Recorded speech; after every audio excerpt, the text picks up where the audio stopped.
நேசிக்கப்படுகின்ற அருமையான விசுவாச குடும்பங்களே, இந்த மார்ச் மாதத்தில் குறிப்பாக ஒரு சந்தி காலத்தில் இந்த 2வது ஞாயிற்றுக்கிழமையிலே ஒரு சந்திப்பதில் மிகுந்த மகிழ்ச்சி அடைகிறோம். இந்த காலை நேர அருமையான திருவுள்ளோடு ஆரம்ப வேலையை நம்ம ஆரம்பிக்கலாம். நமது ஆரம்பம் பிதா குமாரன் பரிசுத்த ஆவியின் பெரிய நாமத்தில் உள்ளது. ஆமென். கர்த்தரை நோக்கி நாம் ஜெபிப்போம்.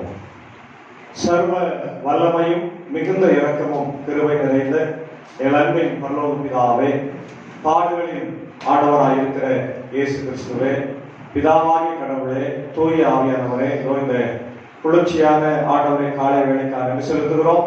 கடந்த போன இரவு முழுவதுமாய் கிருபையா எங்களை காத்து வழிநடத்ததற்காக நன்றி ஆண்டவரே. இது இந்த ஒரு சந்தி காலத்திலே முதல் வாரத்தை கடந்து 2வது வாரத்திலே வந்திருக்கிறோம்.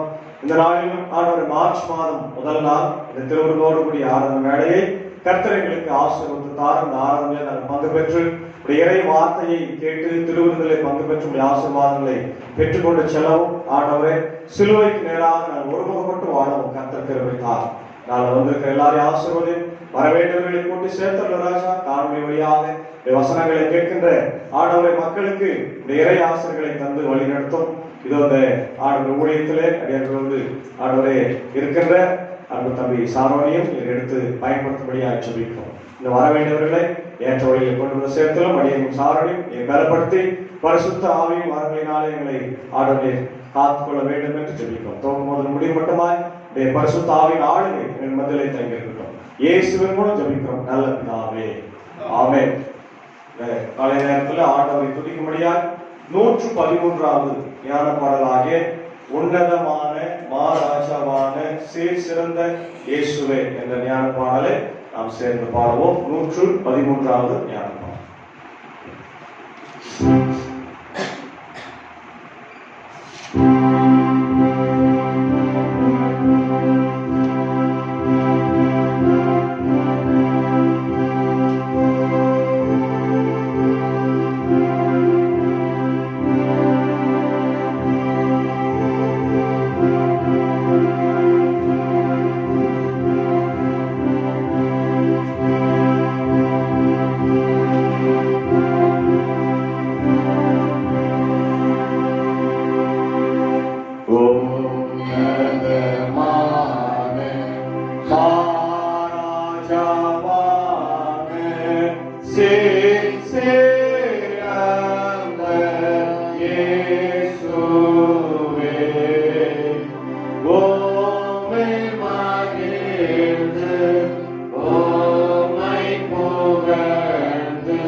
Suviyangilawo, Antama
பாடல் புத்தகத்தின் முதலாவது பக்கத்தில் உள்ள பிரதான தேவாலயங்களை பின்பற்றுவோம்.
சர்வ வல்லவரான பரமபிதாவாகிய கடவுள் நமக்கு இறங்கினார். அவர் தமது ஒரே பேரான குமாரனை நமது பாவங்களுக்காக மரணத்திற்கு ஒப்புக்கொடுத்து அவர் நிமித்தம் நமது பாவங்களை மன்னிக்கிறார். அவர் நாமத்தில் விசுவாசம் உள்ள கடவுளின் பிள்ளைகளாகும்படி அதிகாரம் கொடுத்து அவர்கள் தமது பரிசுத்த ஆவியை தந்ததாக வாக்குத்தத்தம் பண்ணினார். விசுவாசமுடைய ஞானஸ்நானம் பெற்றவன் ரட்சிக்கப்படுவான். கர்த்தாவே அனைவரும் கிருபை செய்தோம்.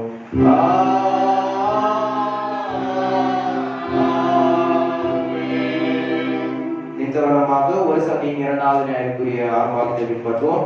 பாடல் புத்தகத்தில் 84வது பக்கத்தில் உள்ளது.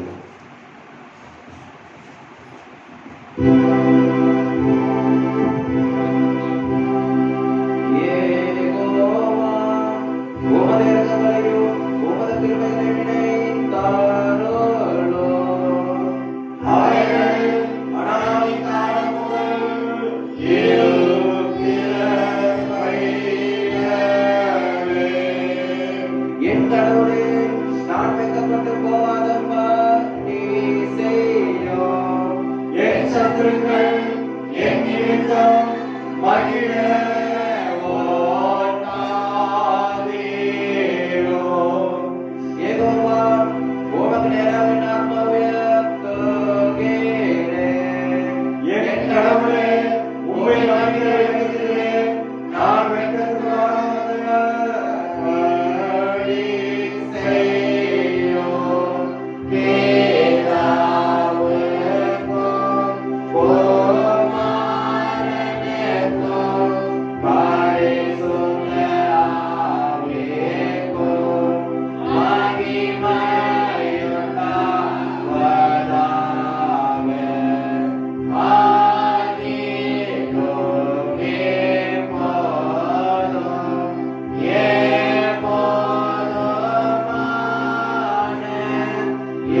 பிரார்த்தனை செய்வோமாக.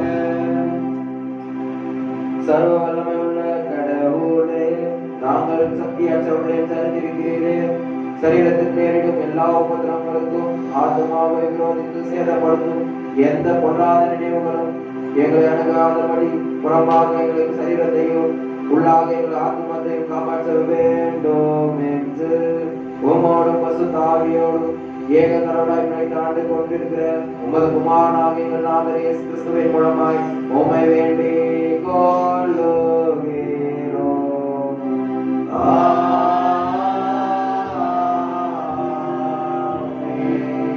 யாரும் வந்து ஒரு சமயம் 2வது நேரத்துடைய வேத பகுதியை வாசிக்கிறோம்.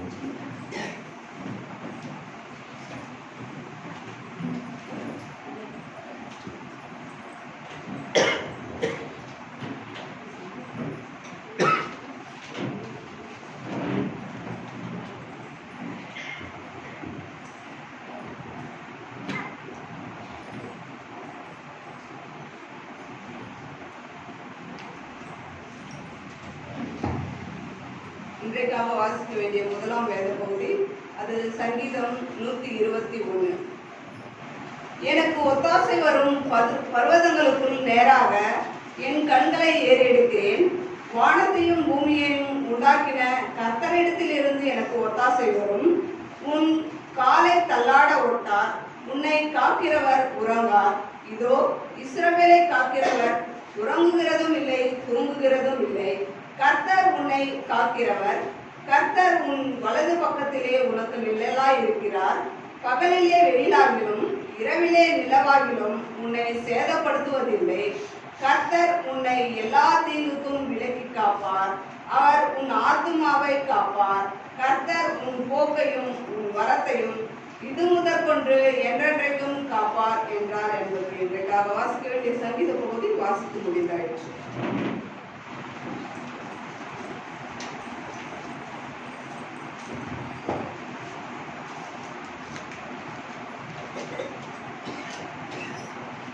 இன்றைக்காக வாசிக்க வேண்டிய 2ஆம் வேத பகுதி ஆதியாகமம் 12ஆம் அதிகாரம் வசனங்கள் 1 முதல் 9 முடிய.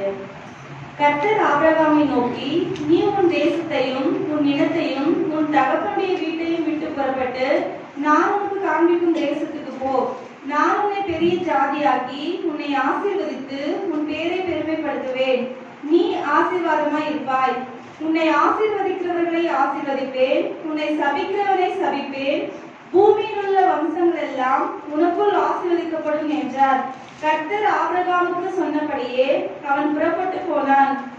லோத்தும் அவனோடு கூட போனான். ஆபிரகாம் ஆரோனை விட்டு புறப்பட்ட போது 75 வயதுள்ளவனாய் இருந்தான்.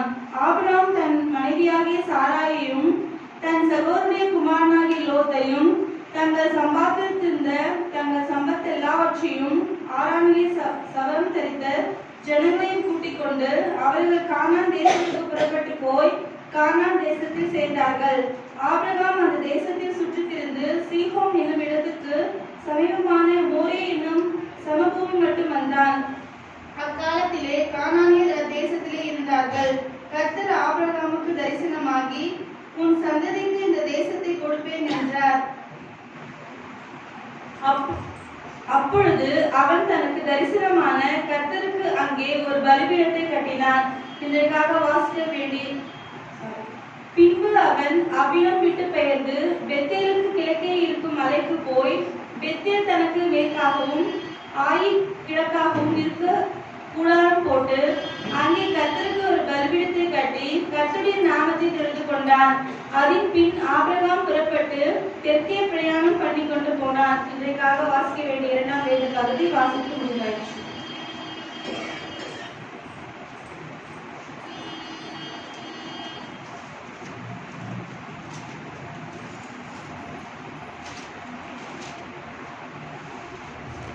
இன்றைக்காக வாசித்து தெரிந்து கொள்ளப்பட்ட தேவ பகுதி அது ரோம 4ஆம் அதிகாரம் வசனம் 1 முதல் 8 வரை, 13 முதல் 17 வரை. அப்படியானால் நம்முடைய தகப்பனாகிய ஆபிரகாம் மாம்சத்தின்படி எண்ணத்தை கண்டடைந்தான் என்று சொல்லுவோம். ஆபிரகாம் கிரியினாலே நீதிமானாக்கப்பட்டானாகில் மேன்மை பாராட்ட ஏதுண்டு? ஆகிலும் தேவனுக்கு முன்பாக மேன்மை பாராட்ட ஏதும் இல்லை. வேத வாக்கியம் என்ன சொல்கிறது? ஆபிரகாம் தேவனை விசுவாசித்தான், அது அவனுக்கு நீதியாக எண்ணப்பட்டது என்று சொல்லுகிறது. கிரியை செய்கிறவனுக்கு வருகிற கூலி கிரியனாலே என்று எண்ணப்படாமல் கடன் என்று எனப்படும். ஒருவன் கிரியை செய்யாமல் பாவியை நீதிமானாக்குகிறவனிடத்தில் விசுவாசம் வைக்கிறவனாய் இருந்தால் அவனுடைய விசுவாசமே அவனுக்கு நீதியாக எண்ணப்படும். அப்படி கிரிகள் இல்லாமல் தேவனாலே நீதிமான் எனப்படுகிற மனுஷனுடைய பாக்கியத்தை காண்பிக்கும் பொருட்டு எவருடைய அக்கிரமங்கள் மன்னிக்கப்பட்டதோ, எவர்களுடைய பாவங்கள் மூடப்பட்டதோ அவர்கள் பாக்கியவான்கள். எவனுடைய பாவத்தை கர்த்தர் எண்ணாதிருக்கிறாரோ அவன் பாக்கியவான் என்று தாவீது சொல்லியிருக்கிறான். 13-17 வரை. அன்றியும் உலகத்தை சுதந்திரிப்பான் என்கிற வாக்குத்தத்தம் ஆபிரகாமுக்காவது அவன் சந்ததிக்காவது நியாயப்பிரமாணத்தினால் கிடைக்காமல் விசுவாசத்தினால் வருகிற நீதினாலே கிடைத்தது. நியாயப்பிரமாணத்தை சார்ந்தவர்கள் சுதந்திரவாளிகளானால் விசுவாசம் வீணாய் போம், வாக்குத்தத்தமும் அவமாகும். மேலும் நியாயப்பிரமாணம் கோபாக்கியை உண்டாக்குகிறது, நியாயப்பிரமாணம் இல்லாவிட்டால் மீறுதல் இல்லை. ஆதலால் சுதந்திரமானது கிருபையினால் உண்டாயிருக்கும்படிக்கு அது விசுவாசத்தினாலே வருகிறது.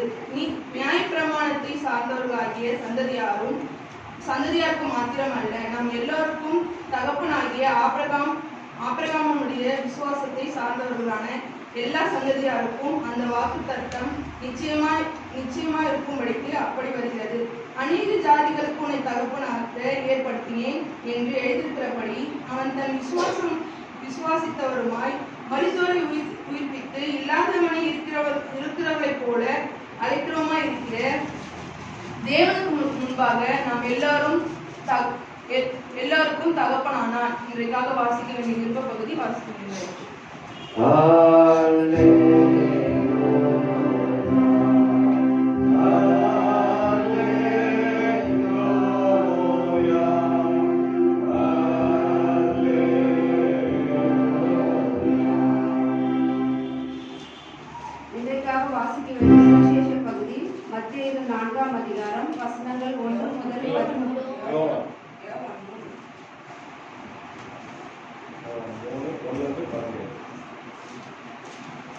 யோவான் 3ஆம் அதிகாரம் 1 முதல் 17 வரை.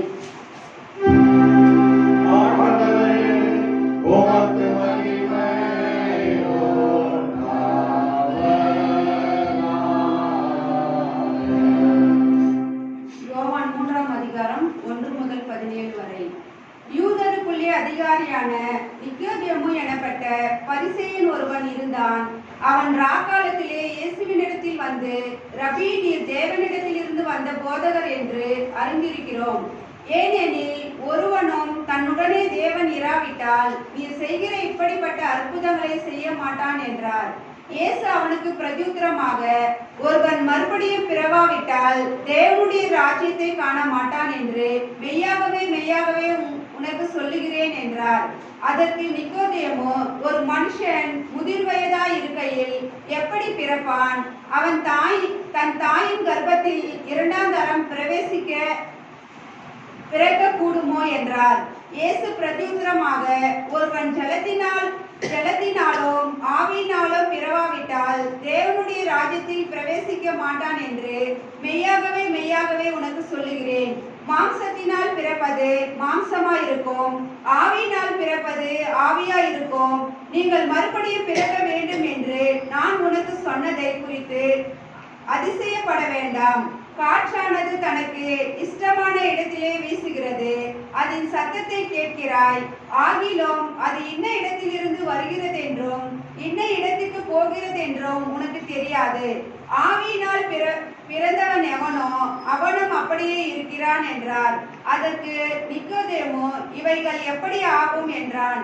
இயேசு அவனை நோக்கி, நீ இஸ்ரவேலின் போதகனாய் இருந்தோம் இவைகளை அறியாமல் இருக்கிறாயா? மெய்யாகவே நான் உனக்கு சொல்லுகிறேன், நாங்கள் அறிந்திருக்கிறதை சொல்லி நாங்கள் கண்டவைகளை குறித்து சாட்சி கொடுக்கிறோமே, நீங்களோ எங்கள் சாட்சியை ஏற்றுக்கொள்கிறதில்லை.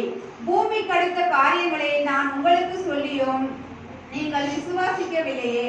பரம காரியங்களை உங்களுக்கு சொல்வானேயானால் எப்படி விசுவாசிப்பீர்கள் என்றார். பரலோகத்தில் இருந்து இறங்கினவரும் பரலோகத்தில் இருக்கிறவருமான இல்லாமல் பரலோகத்துக்கு ஏறினவன் ஒருவனும் இல்லை. சர்ப்பமானது மோசேயினால் வனாந்தரத்திலே உயர்த்தப்பட்டது போல மனுஷகுமாரனும் தன்னை விசுவாசிக்கிறவன் எவனோ அவன் கெட்டு போகாமல் நித்திய ஜீவனை அடையும்படிக்கு உயர்த்தப்பட வேண்டும். தேவன் தம்முடைய ஒரே பேரான குமாரனை விசுவாசிக்கிறவன் எவனோ அவன் கெட்டு போகாமல் நித்திய ஜீவனை அடையும்படிக்கு அவரை தந்தருளி இவ்வளவாய் உலகத்தில் அன்பு கூர்ந்தார். உலகத்தை ஆக்கினைக்குள்ளாக தீர்க்கும்படி தேவன் தம்முடைய குமாரனை உலகத்தில் அனுப்பாமல் அவராலே உலகம் ரட்சிக்கப்படுவதற்காகவே அவரை அனுப்பினார். இன்றைக்காக வாசிக்க வேண்டிய சுவிசேஷ பகுதியில் வாசிக்க முடியுமே.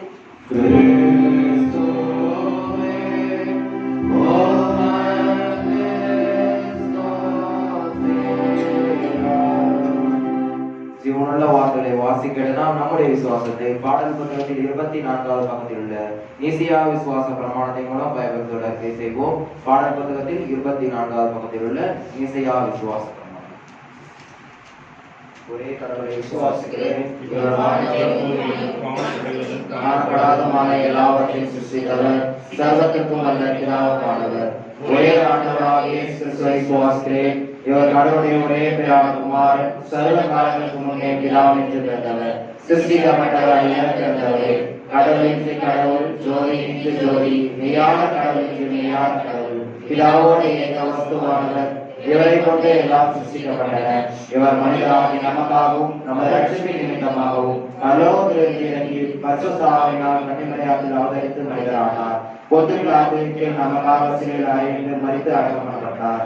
வேத வாக்கியங்களின்படியே 3ஆம் நாள் உயிர்த்தெழுந்தார். பரலோகத்தில் ஏறி பிதாவின் வலதுபார்சத்தில் வீற்றிருக்கிறார். உயிருள்ளோரையும் மரித்தோரையும் மகிமையோடு திரும்ப வருவார். இவருடைய ராஜ்யத்திற்கு முடிவில்லை. பரிசுத்த ஆவியானவரை விசுவாசிக்கிறேன். இவர் ஆண்டவர் உயிர்ப்பிக்கிறவருமாமே. இவர் பிதாவினின்று குமாரனின்று புறப்படுகிறவர். பிதாவோடு குமாரனோடு ஏகமாய் மகிமைப்படுத்தப்படுகிறவர். தீர்க்கதரிசிகளை கொண்டு வைத்தவருமாமே. பொதுவான ஒரே அப்போஸ்தல சபையை விசுவாசிக்கிறேன். பாவம் மன்னிப்புக்காக ஒரே ஞானஸ்நானம் என்று அறிக்கையிடுகிறேன். மரித்தோர் உயிர்களையும் வரும் நித்திய ஜீவனையும் எதிர்பார்த்துக் கொண்டிருக்கிறேன். ஆமென். யாரும் அமர்ந்து கர்த்தருடைய நாமத்தை மகிமைப்படுத்துவதற்காக பாடல் புத்தகத்தில் 229வது பாடல் பாடும் வேதனை அடைந்து ரத்தம் சிந்தி என்று பாடல் பாடும்.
Bye.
ஜாதிகளின் ஆண்டவரும் இரட்சகரும் மீட்பருமாயிருக்கிற இயேசுவின் திருப்பெயரிலே இந்த மகிழ்ச்சி நிறைந்த காலை நேரத்தில் குறிப்பாய் மார்ச் மாதம் முதல் நாள் இந்த 2026 ஆண்டின் 3வது மாதம் ஒரு சந்தியின் 2வது ஞாயிற்றுக்கிழமையிலே உங்களை சந்திப்பதில் மிகுந்த மகிழ்ச்சி அடைகிறேன். ஆண்டவரை சொல்லுவோம்.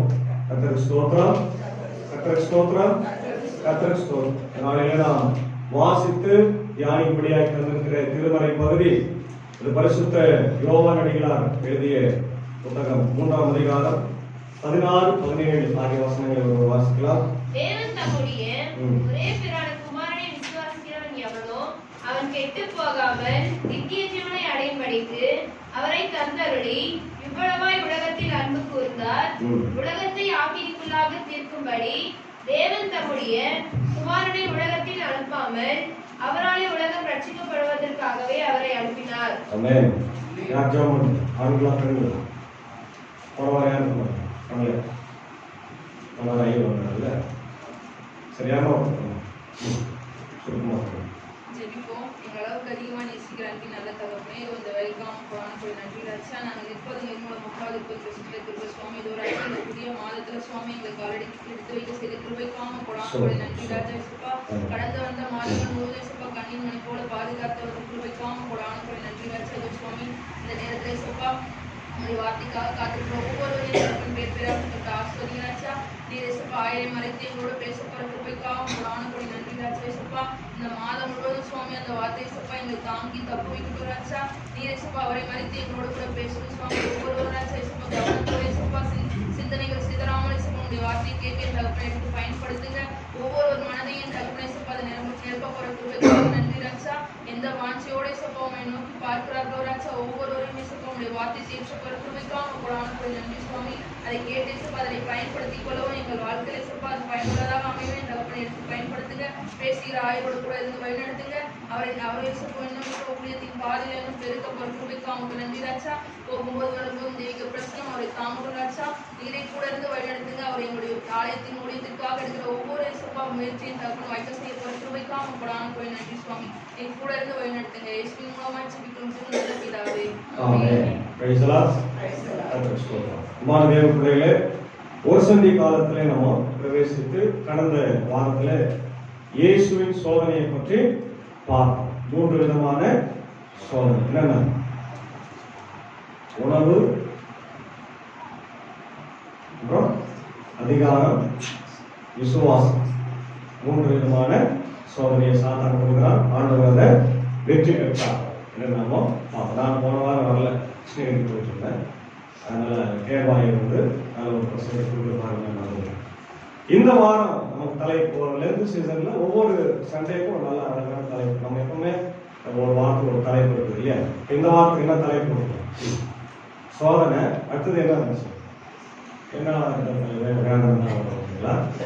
இல்ல நித்திய ஜீவன். என்ன கொடுக்குறாரு ஆண்டவர்? நீ சோதனைக்குள்ளா கடந்து போனா வேதனை இல்லை. என்னது? உலகத்தின் பிரகாரம் போனாதான் வேதனை ரொம்ப போயிடும்.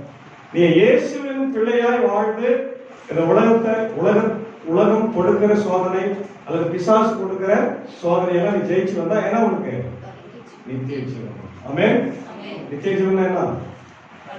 நிலையான வாழ்வு, ஆண்டவரோடு வாழ்வு, பரலோக வாழ்வு. அங்க எந்த விதமான வேலைக்கு போனா சம்பளம் இல்லை.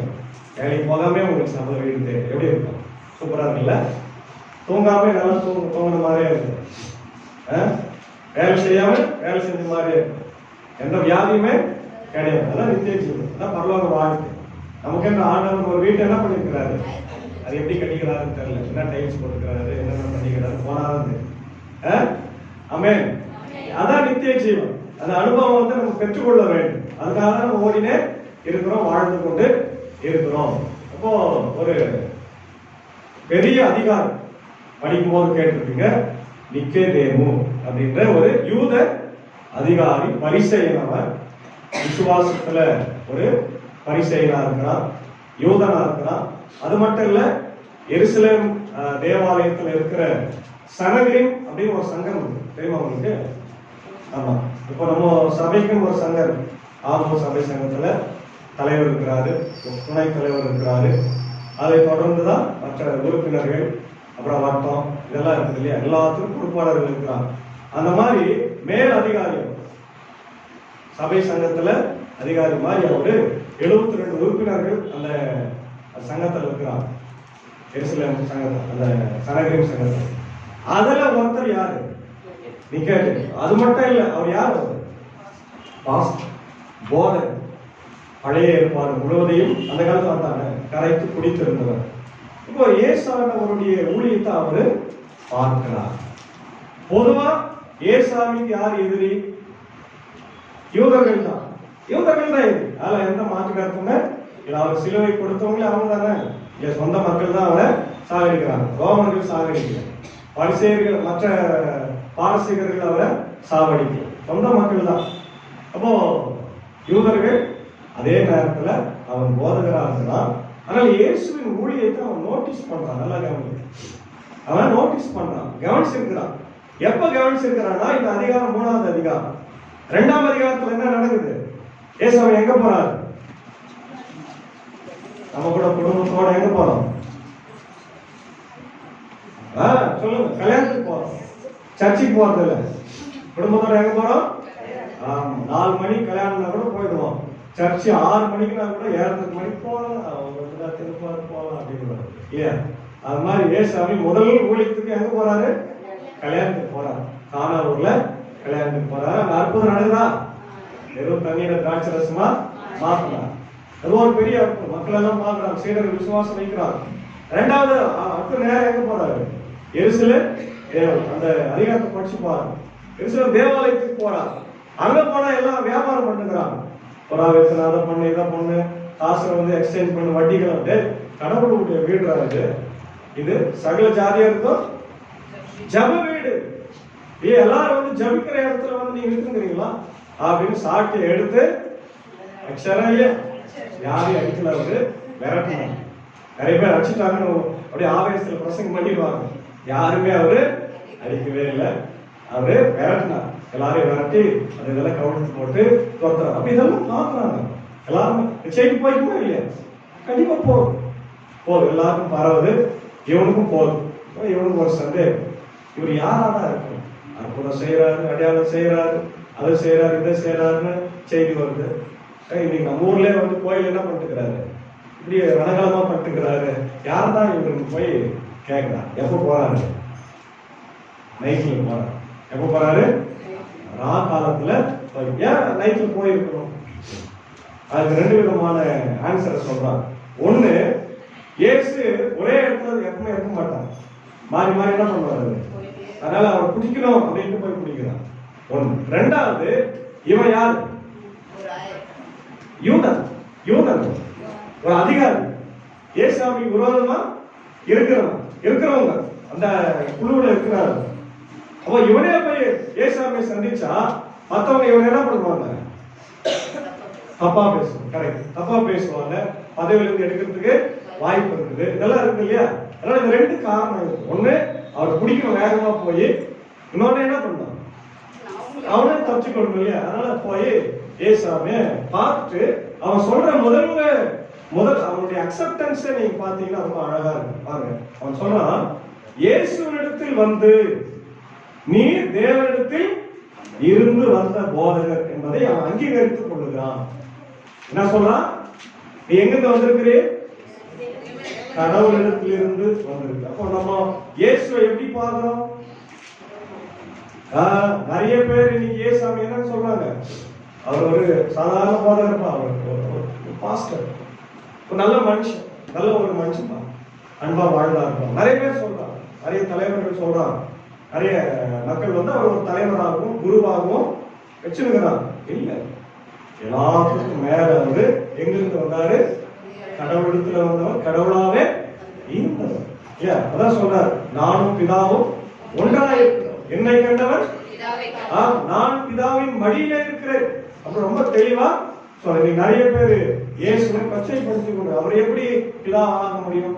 அவர் வந்து குமாரன் வந்து அப்பாவா ஆக முடியாது அப்படின்னு உலக பிரகாரமான அந்த உறவுகளை வைத்து தப்பா பேசிக் கொண்டிருக்கிற மக்களும் இருக்கிறாங்க. அது இருக்கட்டும், அவங்க புரியாம பேசுவாங்க. ஏசாமிய வருகையில் அவங்களுக்கு தெரியாது யாரு உண்மையான ஆண்டவர் மேசியா. அப்ப இவரு உறுதியாய் சொல்றாரு நீர் மேசியா.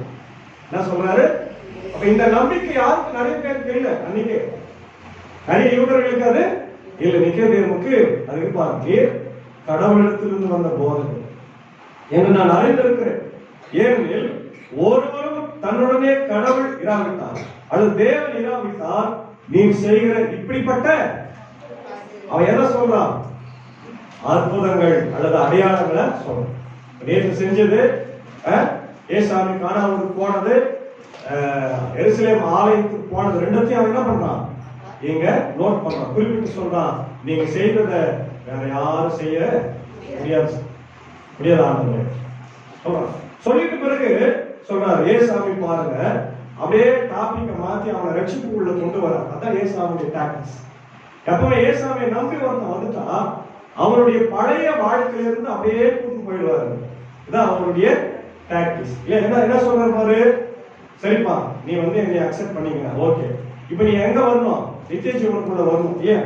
அப்ப மறுபடியும் பிறவாவிட்டால் சொல்றாரு, ஒருவன் மறுபடியும் பிறவாவிட்டால் கடவுளுடைய ராஜ்யத்தை காண மாட்டாங்க. மெய்யாகவே மெய்யாகவே நான் உங்களுக்கு அப்படியே மறுபடியும் பிறகு. அப்போ அவன் கேட்கிறான், அப்போ ஆண்டவர் திருப்பி நான் எங்க அம்மா வீட்டுல போய் பிறக்கணுமா? அப்ப அது என்ன ஆயிடும்? மற்ற மக்கள் சொல்ற மாதிரி ஒரு பிறவைக்கு ஒரு இது 7 பிறவின்ற மாதிரி ஆகுங்க. பைபிள் அது சொல்லுதா? பைபிள் அதை சொல்றது இல்லை. பைபிளும் சொல்றதில்ல, குரானும் சொல்றதில்லை. பழைய ஏற்பாட்டுல யூதருடைய புத்தகத்திலே அது கிடையாது. ஏன்னா நம்ம நம்பிக்கை, மற்றவங்க நம்புறாங்க, அதை நம்ம அவங்க கூட சொல்லல, அது அவங்களுடைய நம்பிக்கை இல்லையா? நம்முடைய நம்பிக்கை என்ன? ஒரே பிறப்பு, மனித பிறப்பு. இயேசு நமக்காக வந்து பாடுபட்டு அதான் சொல்றாரு. அது நிக்கதேமு, ஒரு மனுஷன் முதிர் வயதா இருக்கையிலே எப்படி பிறப்பான்? ஏன் அவன் தன் தாயின் கர்ப்பத்துல 2ஆவது பிரவேசித்து பிறக்க போடுமோ அப்படின்னு கேட்கிறான். அப்போ இது ஒரு ஆவிக்குரிய ஆரோக்கியமான ஒரு கேள்வியாக இருக்கு. நம்ம கேட்கிறோமா?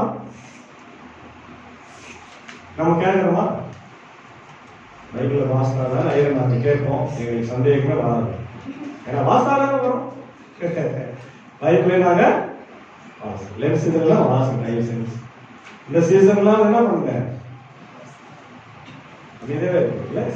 வாசிக்கிறோம்னு சொல்லுங்க. டெய்லி வாசி, காலையிலயோ ராத்திரியோ ஒரு அதிகாரம் கண்டிப்பா என்ன பண்ணும்? வாசி.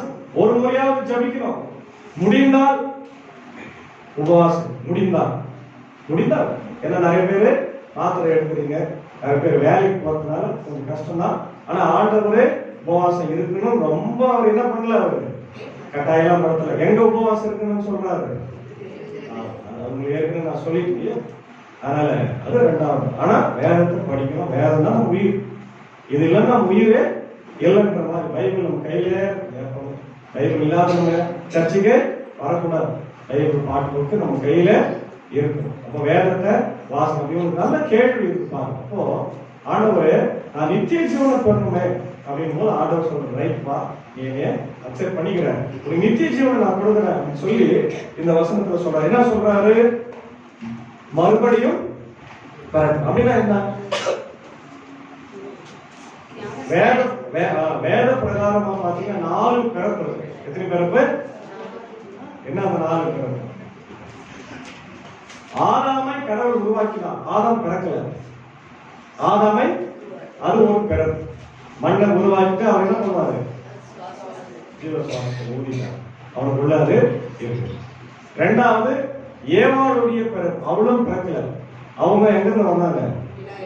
இங்க இருந்து எடுத்தாங்க.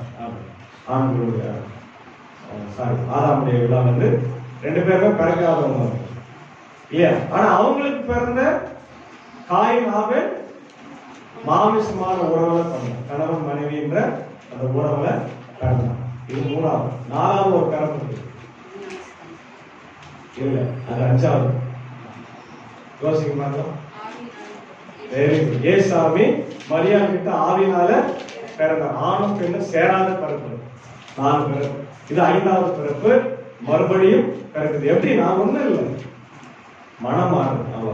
இது சும்மா ரொம்ப குழப்பிக்க வேண்டிய அவசியமே இல்லை. மனம் மாறும், ரிப்பன்டன்ஸ், மனம் திரும்புவோம், ஆண்டவர்கிட்ட வருவது. ஞானஸ்நானம் எடுப்பது. ஞானஸ்நானம் எடுத்துட்டோம் இல்லையா? அதுக்கப்புறம் எப்படி வாழணும்? வாழணும். அதுதான் ஞானஸ்நானம். இப்ப ஞானஸ்நானத்துல நம்ம என்ன சொல்றோம்? 3 ஆசீர்வாதங்களை பெறுகிறோம். 1, நான் இயேசுவின் பிள்ளை, என்னோட நித்திய ஜீவனை ஆண்டவர் எனக்கு கொடுக்கிறார். 3வது, பாவங்களை மன்னிக்கிறார். இனி என் கணக்குல என்ன இருக்காது?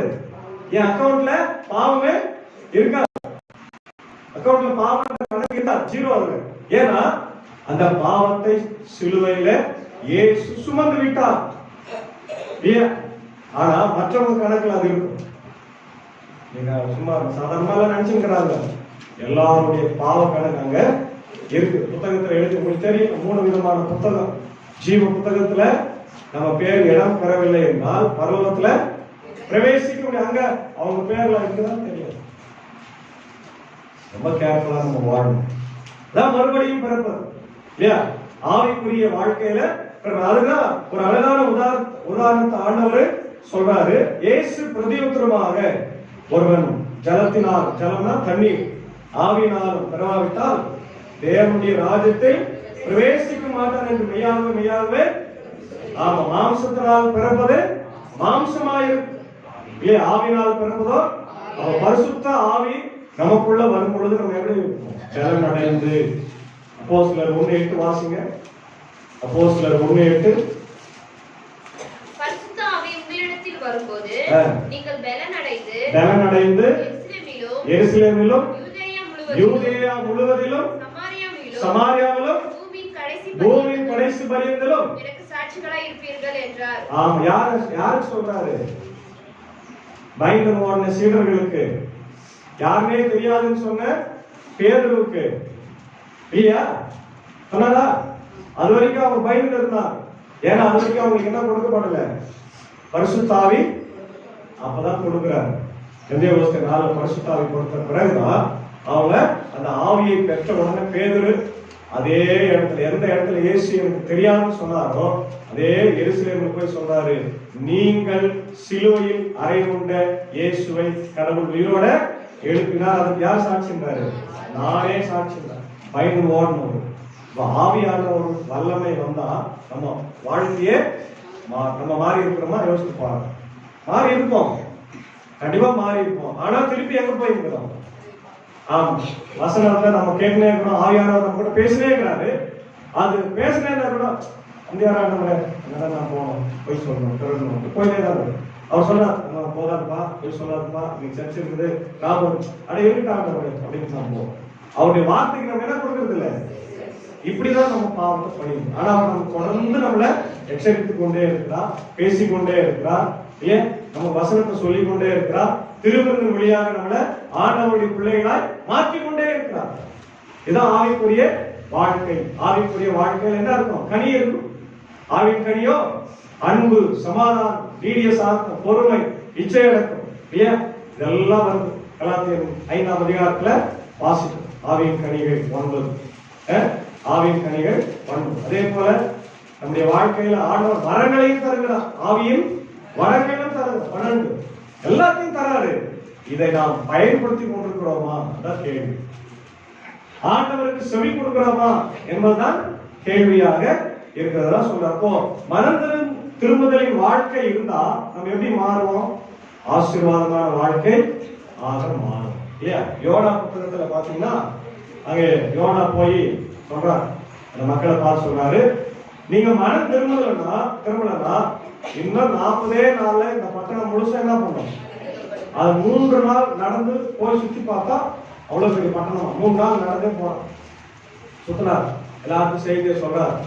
3 நாள் நடக்கிற பட்டணம் 40 நாள் அழிஞ்சிருந்தா. உடனே அவங்க என்ன பண்ணாங்க? யோனாவை பிடிச்சு சிறையில் அடிச்சுட்டாங்க. அப்படிதானே? சிங்கக்கேபில போட்டான். என்ன பண்ணாங்க? மனம் திரும்பினார்கள். யோனா சொன்னத உடனே கேட்கணும். நீ யாரும் கேட்கல. நீ யாரா? எந்த ஊருக்காரன்? வெளியூர்காரன் கேட்கவே இல்லை. உடனே ரெட்டு உடுத்தி மனம் திரும்பினார். இந்த செய்தி அரசனுக்கு போது உடனே அரசன் சொன்னாரு, பேரண்ட குழந்தை முதல் கடைசி வயசானவத்தை ஒருத்த கூட என்ன பண்ணக்கூடாது? சாப்பிடக்கூடாது. ருசிக்கு கூட நாக்குல வைக்க கூடாது. ஆடு மாடு எல்லாம் பண்ணி உட்கார்றாங்க. ஆண்டு நம்மள சாகடிக்க போறாரு. உட்காரு. ரெக்கொடுத்தி உட்கார்ந்தாங்க. கடவுள் பார்த்தாரு, அவர் மனமாட்டார். அவர் மனமாறி சொல்றாரு, ஐயோ இந்த மக்கள் எவ்வளவு பேர் இருக்கிறாங்க, நான் எப்படி அழிக்க போறேன். அதனால யோனாவே கோச்சிங் போயிருக்காரு, நீ இப்படிதான் பண்ணே, எனக்கு தெரியும், நீ ரொம்ப அன்புள்ள ஆண்டவர், நீ அழிக்க மாட்டேங்க. அதனால தான் எங்க போயிருந்தானே தர்ஷிக்கு நான் ஓடி போயிட்டேன்னு சொல்றேன். அது உண்மை. ஆண்டவர் அழிக்கணும்னு சொல்லுவார், அழிக்க மாட்டேன், ஏன்னா அவர் அன்புள்ள. ஆமென். ஏன் அப்போ மனம் திரும்பினா வாழ்க்கை. அழிக்கப்பட வேண்டியவர்கள் அழிக்கப்படவில்லை. இரண்டாவது செகை கதையை நம்ம ரொம்ப நாளா கேட்டுதான் இருக்கிறோம். அவனும் பெரிய பணக்காரன் தான், ஆயக்காரனுடைய தலைவர் தான்.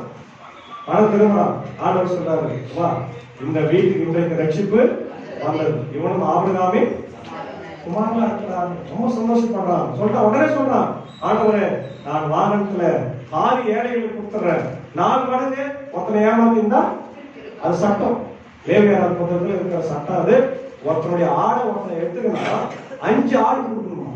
எத்தனை ஆடு? அப்ப நம்ம எவ்வளவு கொடுக்கணுமா? அதுக்கு உள்ள என்ன எடுத்துக்கிறீங்க?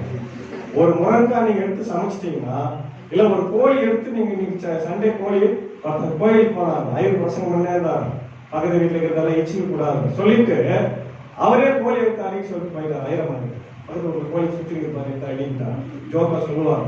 அது மாதிரி ஒரு முருங்காய் பக்கத்து ஊர்ல அறுத்துக்கிட்டீங்கன்னா 5 முருங்காய் கொடுக்கணுமா? இது சட்டம், இவ்வளவு சட்டம். அதனால செகையை சொல்றான், ஆண்டவரை நான் ஒருத்தனை ஏமாத்துக்கு எத்தனை மடங்கு கொடுத்துறேன், அதே மாதிரி என்னுடைய ஆஸ்திகளை பாதி என்ன பண்ணிடுறேன். ரட்சிப்பு வந்தது அவனுக்கு சொல்றாரு, இவனும் ஆபிரகாமின் குமாரன் என்று சொல்றாரு. ஏன் அந்த மாதிரி ஆண்டவருக்கு வந்த எல்லாருக்கும் ரட்சிப்பின் வாழ்வை தருகிறாரு, நிகேதேமுக்கு கொடுக்கிறாரு. பரிசுத்த ஆவியுடைய செயல்பாடு மனமாற்றம் விசுவாசத்தை நமக்கு கொடுக்கிறது. இன்னைக்கு நீங்க சர்ச்சை நீங்க இருக்கு நல்லா வந்துக்கிறீங்க இல்லையா?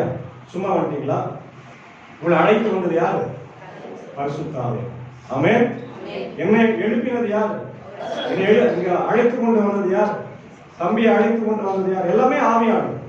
அவர் இல்லைன்னா நமக்கு ஒற்றுமையா வரவே முடியாது. அவங்க வேலை பார்த்து போவோம், உலக பிரகாரமான காரியங்களை செய்து பாவத்தில் இருக்கும். ஆனால் இன்னைக்கு சண்டே, நீங்க 1ஆம் தேதி ஞாபகம் இருக்கும், கடவுள்கிட்ட வரணும், வசனத்தை கேட்கணும்னு சொல்லி நம்மளை அழைத்து கொண்டு வருவது பரிசுத்த ஆவி. அந்த பரிசுத்த ஆவிதான் நமக்குள்ள விசுவாசத்தை உருவாக்குகிறது. விசுவாசத்தை உருவாக்கி நம்ம ஆண்டவர்கிட்ட வாழும்படியா கொண்டு வருகிறது. என்ன கொடுக்கிறாரு? அவரு மனமாற்றத்தை கொடுக்கிறாரு, விசுவாசத்தை கொடுக்கிறாரு, பரிசுத்தத்தை கொடுக்கிறாரு, கனி கொடுக்கிற வாழ்க்கைய கொடுக்கிறார். இதுதான் முக்கியமான 2வது. 3வது என்னன்னாக்கா, இயேசு யார் என்பதை தெளிவா சொல்றார் இல்லையா? சிலுவையின் மீட்பும் விசுவாசமும் 14-15 நம்ம படிக்கிறோம். வாசிங்க. யோவான் 3:14-15. மோசேயினால் வனாந்தரத்தில் உயர்த்தப்பட்டது போல மனுஷகுமாரனும் தன்னை விசுவாசிக்கிறவன் எவனோ அவன் கெட்டு போகாமல் நித்திய ஜீவனை அடையும்படிக்கு உயர்த்தப்பட வேண்டும். ஆமென். அல்லேலூயா. இயேசு எதற்காக இந்த வந்தார், உலகத்துல வந்தார்ன்றது தெளிவா சொல்றார். எதுக்குப்பா வந்தனாலே? எல்லாரும் நித்திய ஜீவனை பெறணும், ஒருத்தர் கூட கெட்டு போக கூடாது என்கின்ற நிபந்தனையற்ற சிந்தனை, அந்த நிபந்தனையற்ற அன்பு, எல்லையில்லாத அன்பு, அந்த அன்பை மக்கள் மேல் காண்பிப்பதற்காக தான் வேதத்துல இந்த வசனம் தான். என்ன தெரியுமா? என்ன மைய வசனம். பைபிளுக்கு என்ன வசனம்? மைய வசனம். இந்த வசனத்தை வச்சுதான் பைபிள் அப்படியே டெவலப் ஆகும். கடவுள் மனுஷன் மேல கொண்டிருக்கிற அன்பு, இயேசு மனுஷன் மேல கொண்டிருக்கிற அன்புதான் இந்த பைபிள் வரத்து இவ்வளவு பெரிய காரணம். ஒண்ணு இதான் மைய வசனம். நீங்க குறிச்சு வைங்க. ஏன் திரும்ப சொல்லுங்க, தேவன் தம்முடைய ஒரே பேரான குமாரனை விசுவாசிக்கிற எவனோ அவன் கெட்டு போகாமல் நித்திய ஜீவனை. இதுதான் உன்னதமான வார்த்தை. இந்த வசனம் நம்ம மனப்பாடமா தெரியவே தெரியும், கண்டிப்பா தெரியும். ஆனா அர்த்தம் என்னன்னு புரிஞ்சுக்கணும். பிதாவாகிய கடவுள் இயேசுவை நமக்காக இலவசமாய் அனுப்பினார். நாம் சிலுவையில மதிக்கப்பட வேண்டும், நாம் அடிக்கப்பட வேண்டும், நம்ம மேல காரி துப்பணும், நம்மளை தவடல அடிக்கணும், நம்மளை பட்டா வைக்கணும். ஐயா இதெல்லாம் ஏசாமி செஞ்சாங்களா?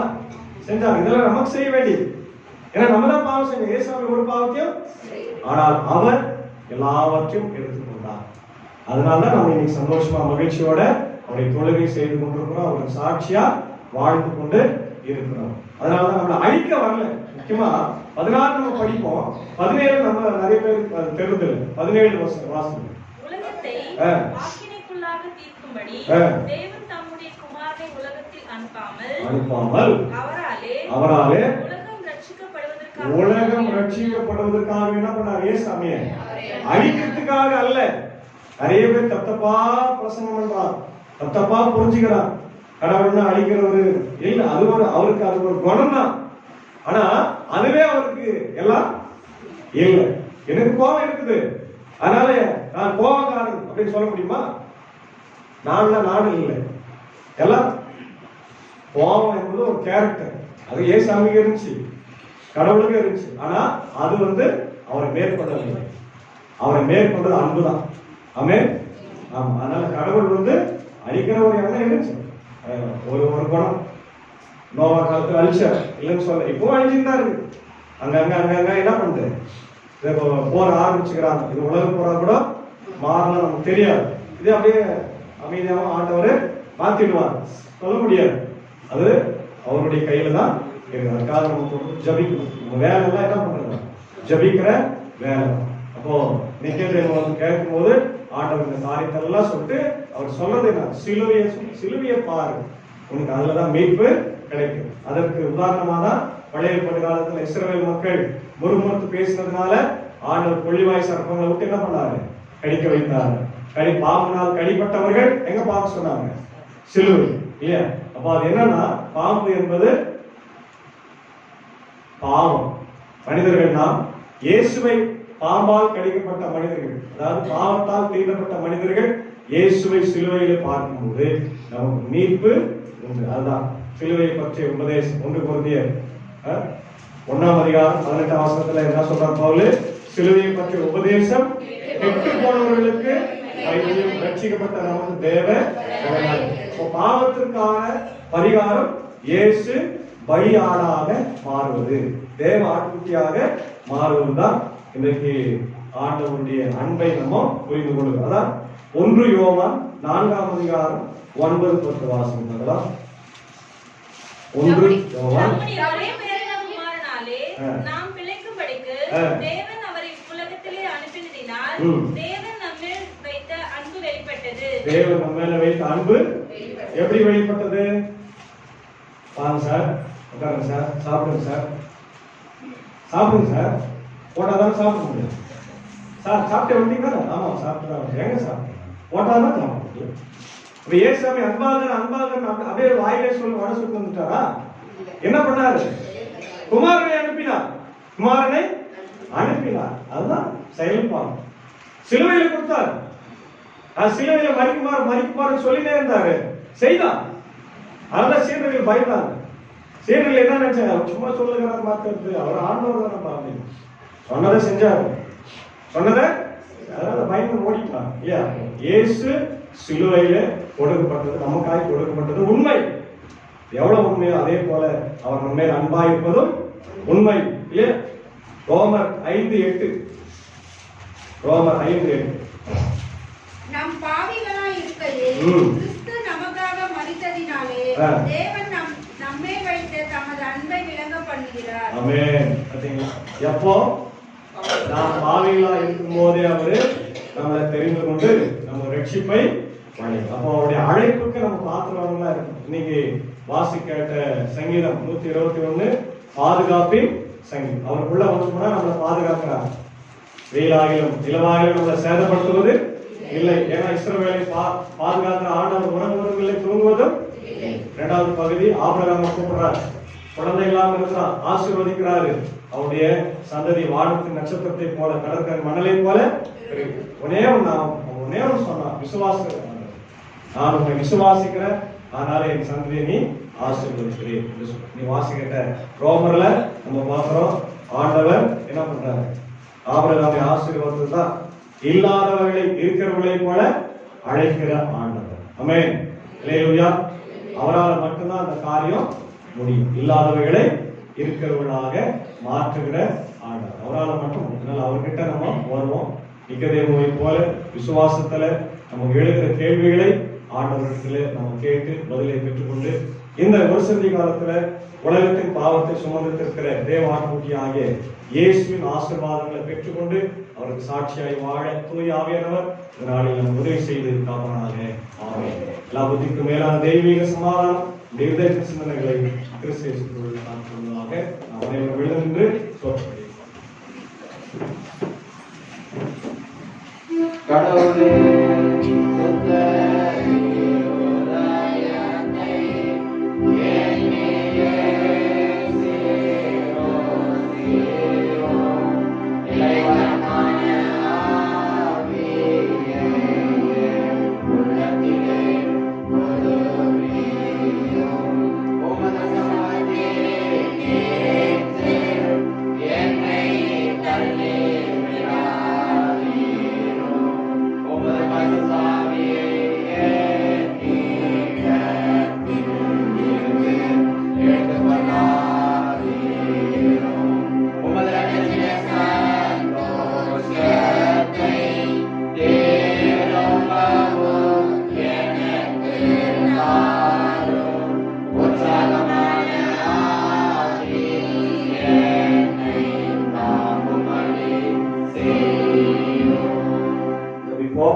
சர்வ வல்லமையும் மிகுந்த இரக்கமும் கிருபை நிறைந்த நல்ல ஆண்டவரே, பாடுகளின் ஆண்டவராகிய இயேசு கிறிஸ்துவை இந்த வருஷந்தி காலத்துக்காகவும் ஆண்டவரை குறிப்பாய் இந்த மார்ச் மாதத்தின் முதல் நாளுக்காக நன்றி செலுத்துகிறோம். கடந்து போன பிப்ரவரி மாதம் முழுதும் எங்களோடு இருந்து எங்களையும் எங்கள் குடும்பத்தாரையும் ஆசீர்வதித்து வழிநடத்தி பாதுகாத்து ஆபத்து, விபத்து, நாசம், மோசம், வியாதி, பலவீனத்திலிருந்து எங்களை காத்தருளீர். இந்த புதிய மாதத்தில் எங்களையும் எங்கள் குடும்பத்தாரையும் என்னுடைய பாப்பனப்பள்ளி போத ஓட்டத்தையும் ஆண்டவரே எங்கள் உண்மையான தமிழக மாநிலத்தையும் இந்திய தேசத்தையும்